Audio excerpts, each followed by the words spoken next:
माननीय सदस्यगण,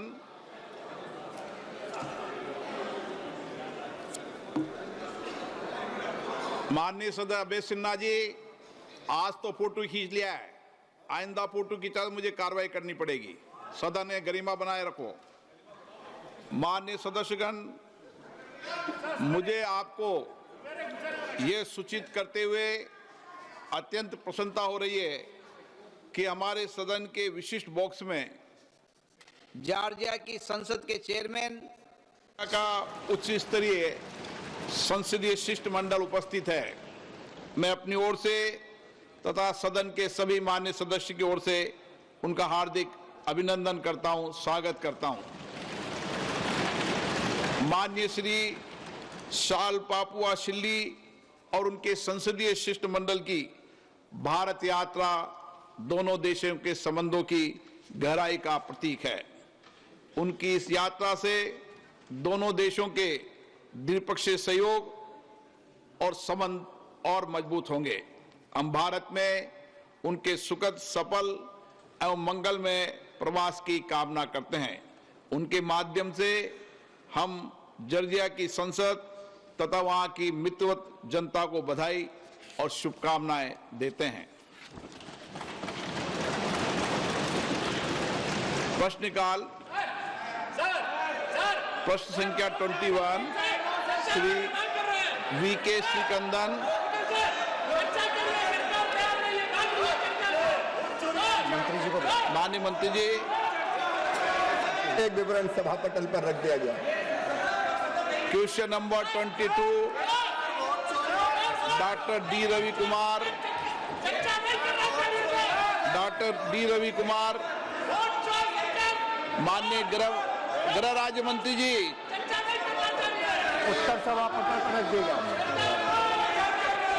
question number 23 doctor कडियम काव्य, माननीय कृषि मंत्री जी। अध्यक्ष महोदय, एक विवरण सभा पटल पर रख दिया गया है। Question number 24 Shri Satish Kumar Gautam. Question number 24 अध्यक्ष जी।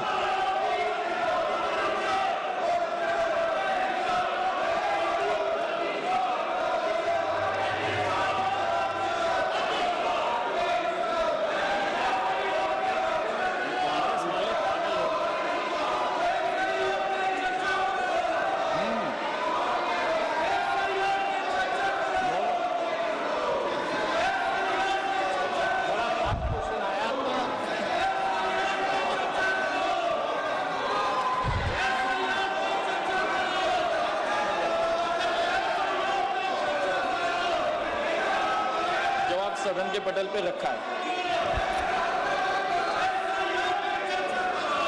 माननीय अध्यक्ष जी, मैं आपके माध्यम से माननीय मंत्री जी से पूछना चाहता हूं, वर्तमान में उत्तर प्रदेश सरकार में सहकारिता क्षेत्र में मजबूत करने के लिए अनेक कदम उठाए गए हैं, जा रहे हैं। इसी क्रम में BBSL SSL के माध्यम से विभिन्न बीजों पर क्या काम चल रहा है? माननीय अध्यक्ष महोदय, हम सबको पता है कि देश में तकरीबन 8 लाख सहकारी संस्थाएं हैं और देश में उससे सीधे 30 करोड़ लोग सदस्य के तौर पर इस सहकारी संस्था से जुड़े हुए हैं। आज इस देश की 50% से ज़्यादा जनसंख्या ही सहकारिता से जुड़ी हुई है और इसको ही ध्यान में रखते हुए हमारे माननीय प्रधानमंत्री जी ने सहकार से समृद्धि की परिकल्पना को साकार करने के लिए नया सहकारिता मंत्रालय का निर्माण किया और पिछले 4 साल से माननीय गृह मंत्री एवं सहकारिता मंत्री अमित भाई के नेतृत्व में सहकारिता क्षेत्र में बड़ी क्रांति हो रही है और रोजगार निर्मित और ग्रामीण अर्थव्यवस्था सक्षम करने के लिए, मजबूत करने के लिए बहुत सारे क्रांतिकारी निर्णय लिए जा रहे हैं। बहुत सारी पहले लाई गई है, जैसे कि हम सबको पता है कि सहकारिता का मुख्य जो घटक है वो है पैक्स। विकास को सक्षम बनाने के लिए बहुत सारे कदम उठाए जा रहे हैं। उसमें 3 मल्टी स्टेट सोसाइटीज की स्थापना की गई, जिसमें कृषि उत्पाद के निर्यात को प्रोत्साहन देने के लिए NCL, जैविक उत्पादन को बढ़ावा देने के लिए NCOL और इसी के साथ स्वदेशी बीज बैंक बनाने के लिए और पारंपरिक मीठे बीजों का संवर्धन और प्रसार के लिए BBSSL की स्थापना की गई। इसी प्रकार हमारे जो सदस्य उन्होंने ये सवाल पूछा है BBSSL के संदर्भ में कि उत्तर प्रदेश में आज BBSSL की क्या स्थिति है, तो मैं आपके माध्यम से उनको बताना चाहता हूँ कि आज उत्तर प्रदेश में लगभग 4200 सहकारी समितियाँ जो BBSSL की अभी सदस्य बनी है। उत्तर प्रदेश की विभिन्न जिलों में अनेक फसलों का बीज उत्पादन किया जा रहा है। उत्तर प्रदेश प्रादेशिक सहकारी फेडरेशन के साथ अन्य सदस्य सहकारी समितियों के माध्यम से उच्च गुणवत्ता वाले भारतीय बीज ब्रांड नाम से बीजों का व्यवसाय किया जा रहा है। इसके अलावा कई सहकारी समितियां उनके माध्यम से BBSSL उत्तर प्रदेश कृषि विभाग द्वारा प्राप्त डिमांड के हिसाब से बीजों का वितरण सीधे किसानों को कर रही है। इसी के साथ मूंगफली हो, गेहूं हो, मसूर हो, चना की फसलों का बीज भी राज्यों में उपलब्ध किया जा रहा है। अध्यक्ष जी, आज देश में BBSSL की कार्य पद्धति क्या है, पिछले 3 साल में संस्था ने क्या प्रगति की है और आगे आने वाले समय के लिए क्या लक्ष्य तय किया गया है? माननीय अध्यक्ष महोदय, आज पूरे देश में हमारा मंत्रालय भारत सरकार BBSSL के प्रचार और प्रसार के लिए कार्य कर रहा है। सभी राज्यों के सरकार को साथ लेकर हम इसको आगे लेके बढ़ रहे हैं। अब तक देश में 34 राज्यों और केंद्र शासित प्रदेशों ने कुल 33,750 सहकारी समितियां BBSSL की सदस्य बनी है। BBSSL ने भारत बीज के नाम से आज तक लगभग 154 करोड़ के रुपए के बीज बेचे हैं। 18 राज्यों ने BBSSL के साथ काम करने के लिए नोडल एजेंसी को नामित भी किया है, जिनमें से 8 राज्यों के साथ अभी MOU पे हस्ताक्षर भी किए गए हैं। अब तक BBSSL ने 13 राज्यों में बीज लाइसेंस प्राप्त कर लिया है। हमारा ये लक्ष्य है कि वर्ष 2035 तक BBSSL ये विश्व की सबसे बड़ी 5 बीज उत्पादक कंपनियों से में एक बने और लगभग 25,000 करोड़ रुपए का कारोबार करने का आज हमने लक्ष्य रखा है। आज देश में अब तक 34 राज्यों केंद्र शासित में कुल 33,700 समितियां सदस्य बनी है। मुझे लगता है कि इसके माध्यम से सहकारिता आंदोलन को सक्षम बनाने का कार्य BBSSL के माध्यम से भी करने का हमारा प्रयास है।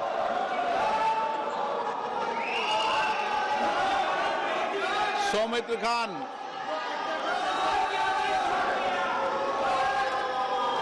नमस्कार सर। संख्या क्वेश्चन नंबर आपका 25। माननीय मंत्री जी,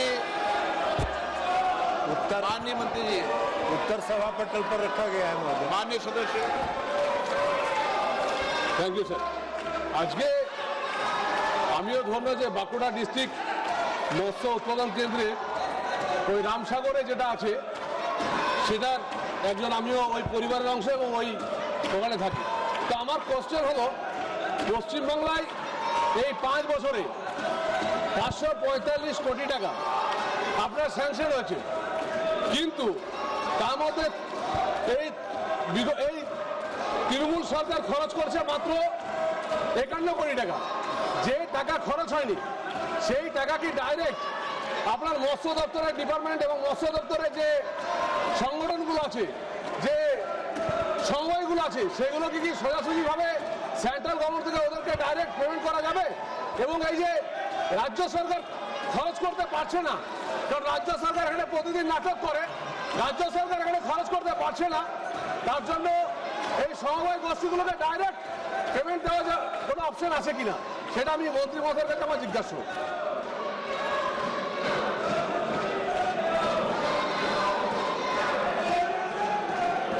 সেটা আমার জিজ্ঞাসা, ডাইরেক্ট সমবায় সমিতিগুলোকে রাজ্য সরকার পেমেন্ট করতে পারবেন কিনা।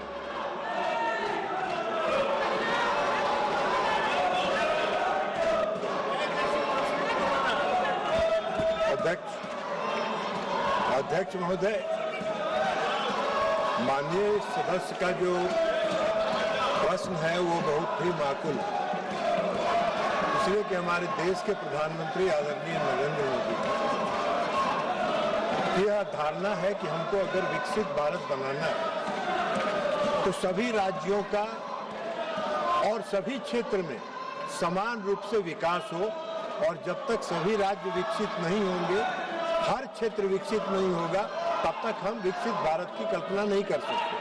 और इसी उद्देश्य को ध्यान में रख के आदरणीय प्रधानमंत्री नरेंद्र मोदी जी इस योजना को मत्स्य पालन के क्षेत्र में जो उन्होंने प्रधानमंत्री मत्स्य संपदा योजना प्रारंभ किया, उसने पूरे देश में मछली के उत्पादन में एक क्रांति लाने का काम किया।